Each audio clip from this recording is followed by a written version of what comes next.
ታጋሾችን ቁጥር ስፍር የሌለውን ምንዳ እንደሚመነዳቸው ዱንያም አኼራም ላይ መጨረሻቸውን እንደሚያሳምርላቸው ነግሮናል።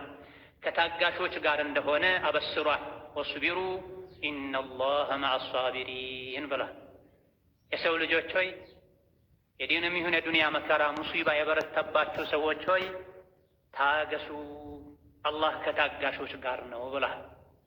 ታጋሾች በዱንያም በአኼራ አላህ ከነሱ ጋር ነው፣ በእርዳታው በጥበቃው።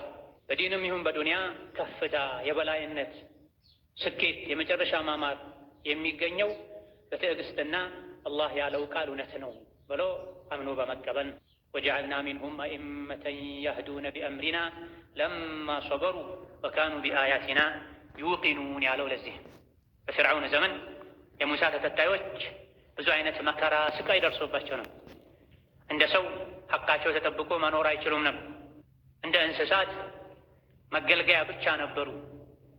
ታገሱ፣ ሰብር አደረጉ። መጨረሻ ላይ ግን ምድር ላይ ተተኪዎች፣ የበላይ መሪዎች አደረግናቸዋል። በምን ምክንያት? ለማ ሰበሩ፣ በታገሱ ጊዜ፣ በመታገሳቸው ምክንያት አላህ የተናገረ ሁሉ እውነት ነው ብለው እርግጠኛ በመሆናቸው ምክንያት ብላ። ታዲያ ጌታ አላህ ከችግር በኋላ ምቾት አለ፣ ድሎት አለ ብሎ ነግሮናል። እና ይሄን እርግጠኛ ሆኖ መጠበቅ፣ ያ እስኪሳካ ድረስ ደግሞ በሰብር በትዕግስት መታገዝ ያስፈልጋል።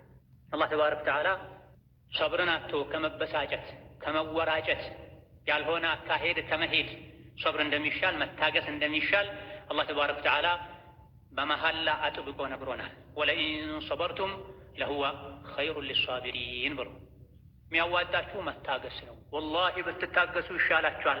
ትዕግስት ለታጋሾች ከትዕግስት ተቃራኒ ከሆነው አካሄድ የተሻለ ነው ብሎ ነው።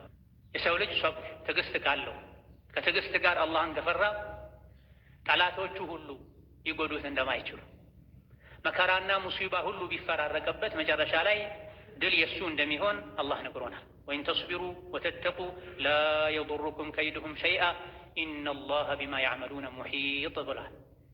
ሊጎዱህ የሚፈልጉ ባለስልጣናት፣ አቅም ያላቸው ሰዎች፣ ምድር ላይ ያሉ የሰው ልጆች በሙሉ ቢረባረቡ አንተ ላይ የአላህ ፍራቻና ትዕግስት ካለህ አላህ ተባረከ ወተዓላ የጠላቶችህን ሴራ ያከሽፍልሃል፣ ይረዳሃል። በትዕግስት ይሄን መቋቋም ትችላለህ ብሏል። ስለ ነቢዩላህ ዩሱፍ ታሪክ ሙስሊም ሁሉ ያውቃል፣ ቁርአን የሚቀራ በምን አይነት ችግር አልፈው መጨረሻ ላይ ነቢይም የሀገር መሪም እንደሆኑ አላህ ነግሮናል። ዩሱፍ የደረሱበት ደረጃ ላይ ያደረሳቸው አላህን መፍራታቸውና መታገሳቸው ነው። ከአባት እናታቸው ቤት ወጥተው ባሪያ ተደርገው ተሸጠው አገልጋይ ሆነው ያለ ወንጀላቸው ተወንጅለው ለረጅም ዓመታት እስር ቤት ተወርውረው ከዚያ ሁሉ መከራ ስቃይ በኋላ አላህ ተባረከ ወተዓላ ከእስር ቤት አውጥተው የሀገሩ እንኳ ቋሚ ነዋሪዎች ሊመኙት ሊያገኙት የማይችሉትን ማዕረግ ሰጥቷቸዋል። የሀገሩ አዛዥ፣ ፈላጭ፣ ቆራጭ አድርጓቸዋል። ይሄም በምን አገኙት? የበላይነትን፣ መሪነትን፣ ትልቅነትን ያገኙት በሶብር እንደሆነ አላህ ሲነግረን ኢነሁ መን የተቂ ወየስቢር ፈኢነላሀ ላ ዩዲዑ አጅረል ሙሕሲኒን። ትዕግስት ያደረገ አላህን የፈራ ሰው አላህ የታጋሾችን ምንዳ ከንቱ አያደርገውም። ትዕግስት ዱንያም አኼራም ላይ ዋጋ አለው፣ ጀዛ አለው።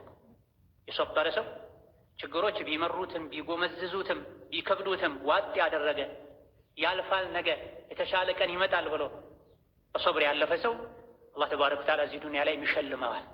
ያለፉ የመከራ ቀናትን፣ ሳምንታትን፣ ወራት